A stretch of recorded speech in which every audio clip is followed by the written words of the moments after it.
Welcome to the Line BJJ interview series. Today we are in Saukville, Wisconsin to speak with Sergeant Buck Robertson of the Washington County Sheriff's Department. We met Buck at Seamless Progression Academy, run by Professor Benjamin Salas. Everyone we trained with was extremely generous of their time, talents, and techniques.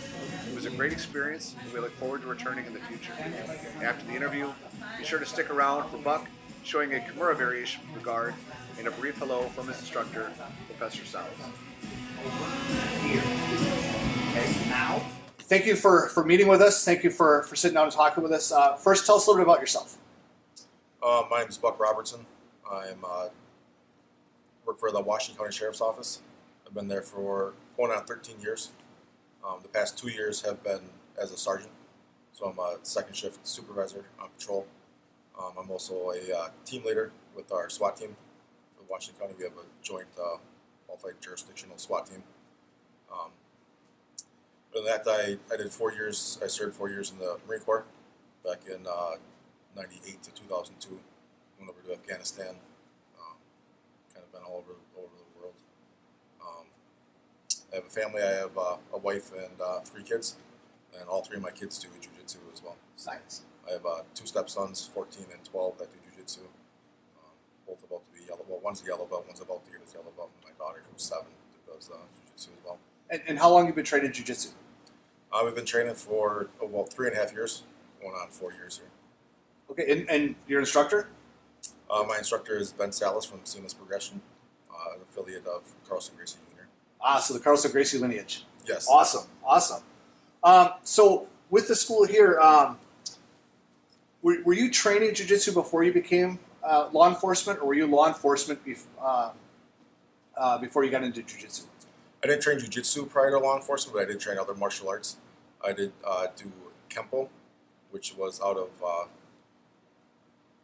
place called Valaris, and it changed its name to Elite Self-Defense Systems. It was a Kempo system that I started back in high school, and I went to the Marines, and I kind of fell off of that. And then once I got out and got back to Wisconsin, I started again. I did earn my black belt through them. Then I got hired as an officer and kind of just quit all martial arts until about 2010, where I started up Taekwondo again. And then Ben came and taught some classes at the location in West Bend, and I took a Jiu-Jitsu class and decided that was the direction I wanted to go on. Kind of stopped the whole Taekwondo and solely focused on pure Jiu-Jitsu. All right, cool. All right, so you said it was Jiu-Jitsu was after your start in law enforcement, right? Yes, it was. All right, so we'll go a little off script here for this. So what are the differences career-wise in Jiu-Jitsu versus like the other martial arts you've taken as far as application on the road? You understand what I mean?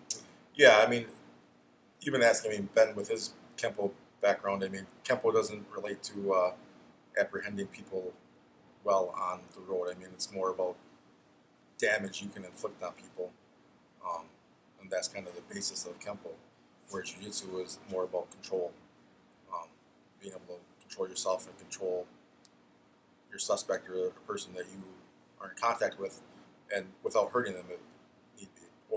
And if you need to take it to the next step and escalate your use of force, then you do that as well. So I think it's a better overall rounded martial art, especially for police officers. Did you have any fears before you stepped on the mat of like what Jiu-Jitsu was, or like fear of getting hurt or not understanding what the martial art was before you started training with Ben and here at the gym? I always kind of knew what it was, and I had looked for it before, but I never was able to find an instructor or a location that was in my area until I found out about Ben being in Saukville and then coming out to West Bend and teaching out there. Yeah, you always have fears of getting hurt and the injuries that kind of go along with Jiu-Jitsu, because you see things on YouTube or other social media type things. But I think as long as you train safely, you can avoid injuries. And Ben is very big on being safe and having a safe environment, because your training partners are the ones who can help you get better. So we need them around. So we need to help each other, protect each other. And I think our school is very good at keeping each other safe and minimizing risk and injuries and stuff like that. So for you, you had maybe a fear of injury prior to starting, but since then, it really hasn't been an issue for you? It has not been an issue for me. We all have our bumps and bruises and scrapes, and this gets torqued or that gets torqued. There's things that we can live with. I haven't had any major injuries. We're very safe here, so I feel good.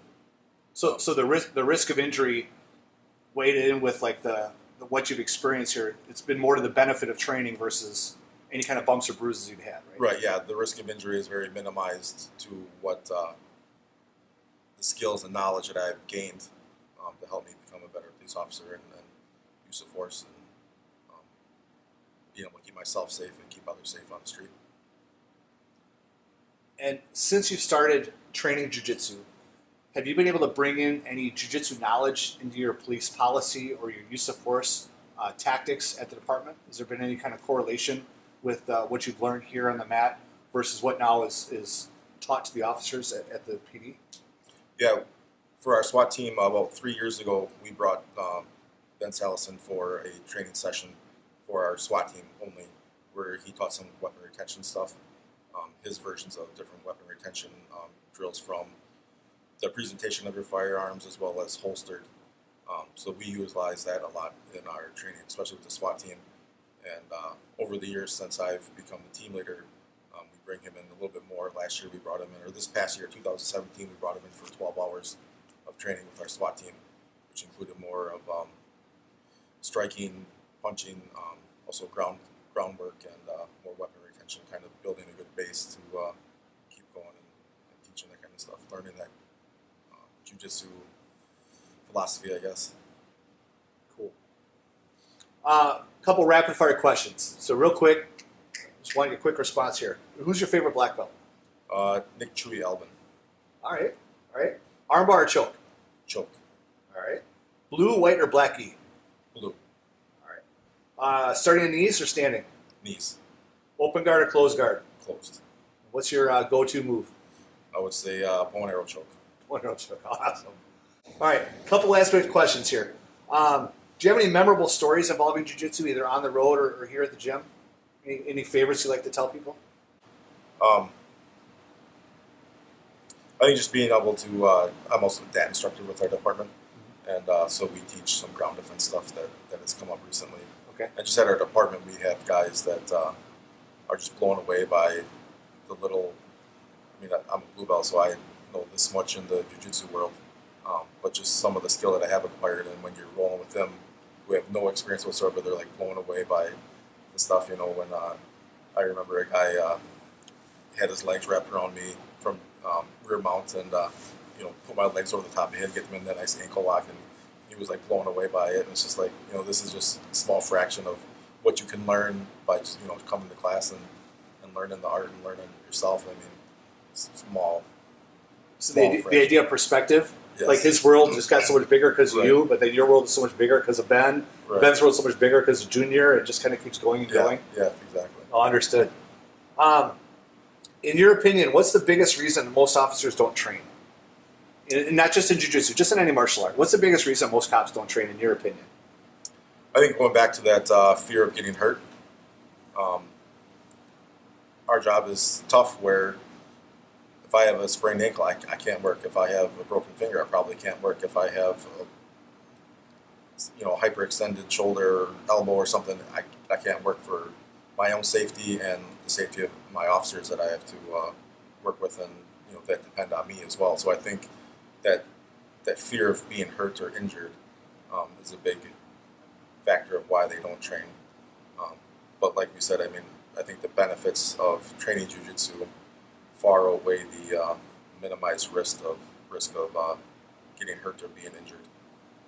All right, so if you were to see somebody who's thinking about training, is thinking about getting into jiu-jitsu, but they're not sure, they're on the fence, what would you tell them to get them in the door and realize the benefits that jiu-jitsu offers?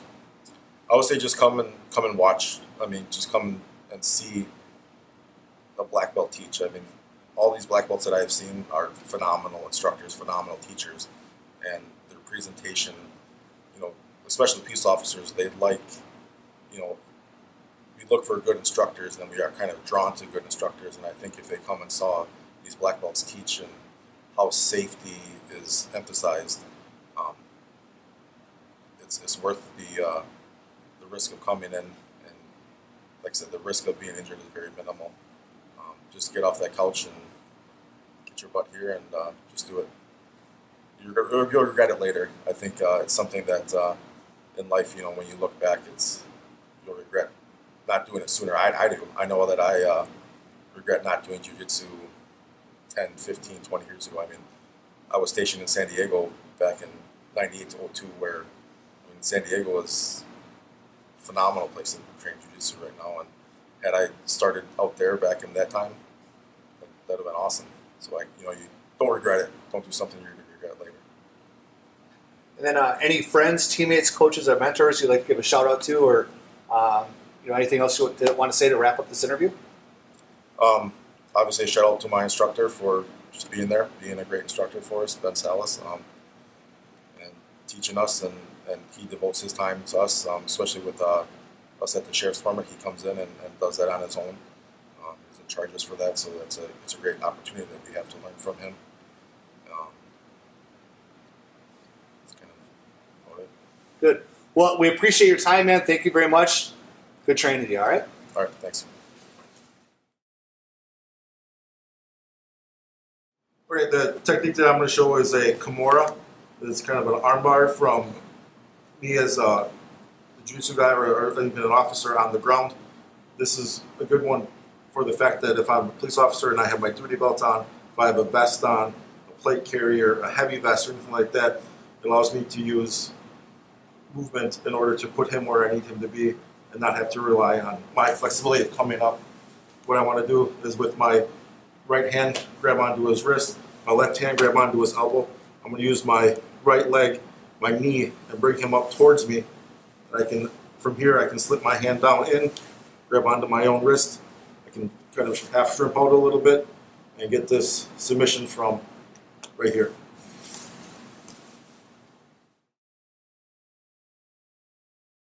We at Blue Line BJJ want to thank Professor Salas for sharing his mats with us and to provide him an opportunity to invite any officers who may be interested in training to visit his school. Seamless Progression Academy is an extremely law enforcement friendly gym, and Professor Salas is an amazing instructor. Don't miss out on what Seamless has to offer. Much better. Introduce yourself, introduce the name of the gym, where we're at, Absolutely. and then go ahead and give whatever welcome you want. Well, welcome Blue Line BJJ for stopping by my academy today. My name is Benjamin Salas. I'm Seamless Progression Academy. Seamless is a affiliation of schools underneath Carlson Gracie Jr. I have Saukville, Wisconsin, West Bend, Wisconsin, West Allis, Wisconsin, and Heartland, Wisconsin as my Wisconsin affiliates. I also have some in Georgia. I've been doing jiu-jitsu now for over 20 years. I guess it's just generic enough. We're a very police-friendly gym. I did 8 or 9 years as an officer, 8 or 9 years overseas deployed, working law enforcement contracts. We have federal, state, regional, corrections, patrol, specialized units, all different types of members within our gym. It's a great place. If you're looking for jiu-jitsu, hopefully you'll find us. If you're not near us, just find any jiu-jitsu. I think that as an art, it promotes some of the same ethos. It promotes some of the same skill sets. It's really something you should try to spend your time at. Like I said, if you can't find us nearby, please come and check out one of the other academies in the area. There's a lot of good schools in the state. We should be pretty proud of our heritage here in Wisconsin. I've been teaching jiu-jitsu here off and on since 1997, and welcome to the community.